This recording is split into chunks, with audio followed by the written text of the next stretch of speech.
এক বুড়ি, বলা যেতে পারে অতিশয় বৃদ্ধা মহিলা। তিনি মক্কা দিয়ে যাচ্ছিলেন, তো তিনি তার বোঝা বইতে পারছিলেন না, যার দরুন তাকে বারবার থেমে যেতে হচ্ছিল।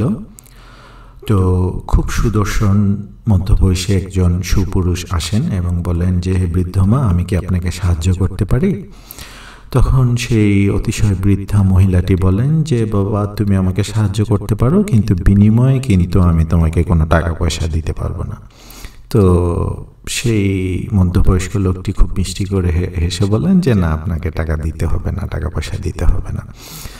তো সারা রাস্তা সেই বৃদ্ধ মহিলার বোঝা সেই মধ্যবয়সী লোকটি বহন করেন এবং সারা রাস্তা সেই বৃদ্ধা মহিলা সেই মধ্যবয়সী পুরুষটিকে বলেন যে, এই মক্কাতে এক জাদুকরের আবির্ভাব হয়েছে যার নাম মোহাম্মদ।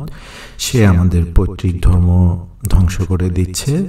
তুমি বাবা খুব ভালো মনের মানুষ, একজন খুব ভালো মানুষ, তুমি কোনোভাবেই সেই ব্যক্তির সান্নিধ্যে যাবে না। তো মোহাম্মদ সাল্লাল্লাহু আলাইহি ওয়াসাল্লামের কথা শুনে মিটিমিটি হাসেন এবং বৃদ্ধাকে কোনো বক্র বা বিরূপ কথা বলেন না। বৃদ্ধার সাথে সমস্ত পথ তিনি গল্প করতে করতে যান এবং তার বোঝা বইয়ে নিয়ে যেতে থাকেন। তো এক পর্যায়ে সেই বৃদ্ধা যখন গন্তব্যে পৌঁছে যান, তখন বলেন যে, এতক্ষণ তোমার সঙ্গে কথা বললাম, আমি তো তোমার নামই জিজ্ঞেস করিনি, তুমি কে হে? তো মুহাম্মদ সাল্লাল্লাহু আলাইহি ওয়াসাল্লাম মিষ্টি করে হেসে বলেন যে, আমি সেই অভাগা মোহাম্মদ, যার থেকে আপনি এবং অন্যদেরকে আপনি দূরে থাকার জন্য আহ্বান জানাচ্ছেন এবং আমাকেও বলছেন তার থেকে দূরে থাকবার জন্য। আমি সেই অভাগা মোহাম্মদ।